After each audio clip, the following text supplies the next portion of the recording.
Hello everyone, আমি বিতিশা রান্নাঘরে সবাইকে স্বাগত জানাচ্ছি। আজ যে রেসিপিটি আমি আপনাদের সাথে শেয়ার করব সেটি হলো দই দিয়ে তেলাপিয়া মাছের হালকা ঝোল। চলুন তাহলে দেরি না করে রেসিপিটি দেখে নেওয়া যাক। তার জন্য প্রথমে তেলাপিয়া মাছ কেটে ধুয়ে পরিষ্কার করে একটি পাত্রে নিয়ে নেব। মাছে পরিমাণ মতো লবণ ও পরিমাণ মতো হলুদ দিয়ে ভালোভাবে মাখিয়ে রেখে দেব। কড়াইতে পরিমাণ মতো সর্ষের তেল গরম করে নেব। তেল গরম হলে লবণ হলুদ মাখানো মাছগুলোকে এক এক করে গরম তেলের মধ্যে দিয়ে দেব। এক পিঠ ভাজা হলে অপর পিঠ ভেজে নেব।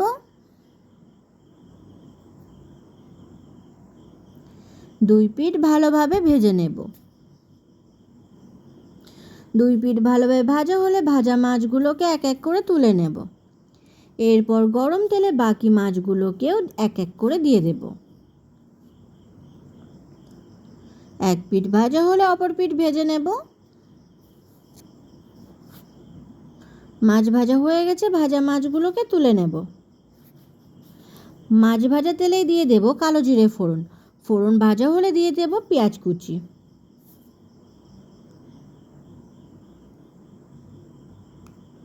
পেঁয়াজ ভাজা হলে দিয়ে দেব রসুন বাটা ও আদা বাটা। 3 থেকে 4 মিনিট কষে নেব।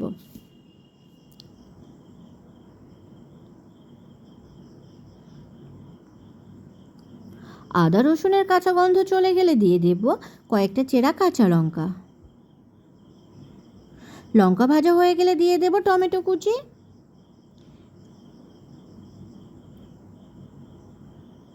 তিন থেকে 4 মিনিট কষে নেবার পরে দিয়ে দেব পরিমাণ মতো লবণ ও পরিমাণ মতো হলুদ, জিরে গুঁড়ো, শুকনো লঙ্কার গুঁড়ো ও কাশ্মীরি লঙ্কার গুঁড়ো।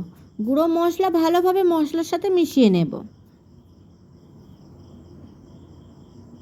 5 থেকে 6 মিনিট ভালোভাবে মশলা মাঝারি আঁচে কষে নেব। মশলা ভালোভাবে কষা হলে দিয়ে দেব ফেটিয়ে রাখা টক দই। টক দই মশলার সাথে মিশিয়ে কষিয়ে নেব। দিয়ে দেব পরিমাণ মতো জল। ঝোল নেড়ে চেড়ে নেব। কিছু সময় ঝোল ভালোভাবে ফুটিয়ে নেব। 6 থেকে 7 মিনিট ঝোল ফুটিয়ে নেওয়ার পর দিয়ে দেব ভেজে রাখা তেলাপিয়া মাছ। ভাজা মাছগুলো ঝোলের সাথে মিশিয়ে নেব। আরও কিছু সময় ভালোভাবে ফুটিয়ে নেব।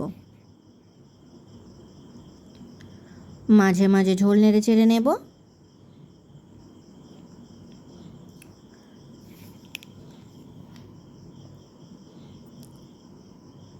ঝোল থেকে তেল ছেড়ে দিয়েছে, আরও 2 থেকে 3 মিনিট ফুটিয়ে নেব।